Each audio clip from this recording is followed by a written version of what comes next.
dong.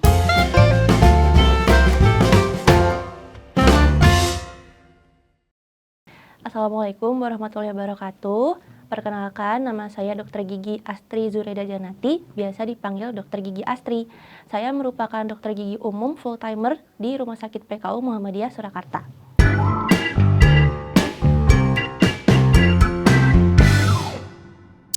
Dok, apa itu karang gigi? Karang gigi adalah sebuah penyakit atau sebuah kondisi di mana terdapat sisa-sisa plak atau penumpukan sisa makanan pada gigi yang mengeras dan menyakiti serta membuat gusi menjadi radang.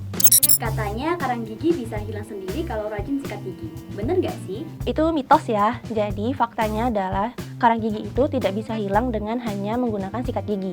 Karang gigi itu harus dibersihkan dengan sebuah alat yang bernama alat scaler dan perawatan yang bernama scaling. Perawatan ini tujuannya adalah untuk menghancurkan dan membersihkan gigi dan gusi dari karang gigi. Jadi kalau mau membersihkan karang gigi harus ke dokter gigi. Kalau karang gigi dibiarkan, paling cuma bikin gigi kelihatan kuning kan, Dok? Wah, itu juga mitos ya. Jadi yang betul adalah karang gigi itu tidak hanya menyebabkan gigi menjadi kuning saja, tapi juga menyebabkan kerusakan pada jaringan pendukung gigi, salah satunya adalah gusi. Karang gigi dapat menyebabkan peradangan pada gusi dan jika tidak segera dirawat atau tidak ditangani ke dokter gigi bisa menyebabkan masalah yang lebih serius seperti gigi yang goyang. Katanya scaling itu bikin gigi jadi tipis. Itu bener gak sih? Itu kurang tepat ya dan tidak benar alias mitos. Jadi gigi yang dibersihkan dengan menggunakan alat scaler atau perawatan scaling atau perawatan pembersihan karang gigi itu tidak menyebabkan gigi menjadi tipis karena alat tersebut hanya menyentuh di bagian karang giginya saja dan tujuannya adalah untuk membersihkan gigi dari karang gigi sehingga tidak menyebabkan gigi menjadi tipis. Berarti scaling aman ya, Dok?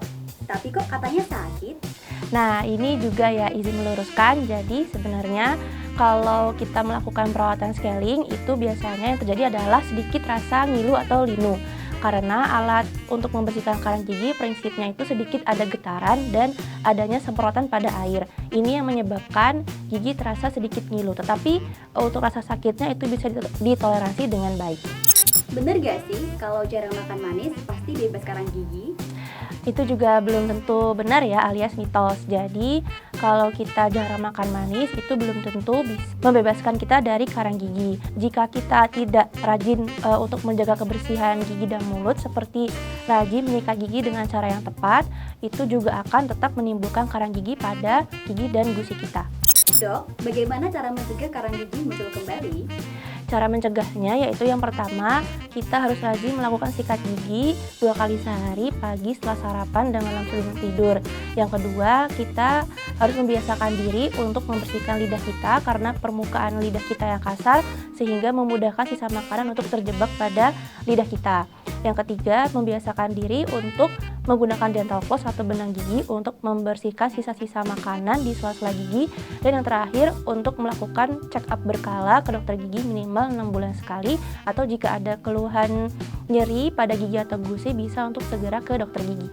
Buat teman-teman atau para masyarakat sekalian yang menonton video ini, jika Bapak Ibu atau teman-teman sekalian mau memeriksakan gigi, bisa kunjungi website kita di www.rspkusolo.com atau ke Instagram kami di RSPKU Solo, atau bisa juga ke aplikasi e-pasien RSPKU Solo di App Store dan Google Play Store, atau bisa juga via WhatsApp untuk menghubungi dan memastikan jadwal dokter di RSPKU Solo. Untuk dokter gigi sendiri kita selalu ada di pagi sampai sore di setiap hari Senin sampai Sabtu jam 8 sampai jam 4 sore.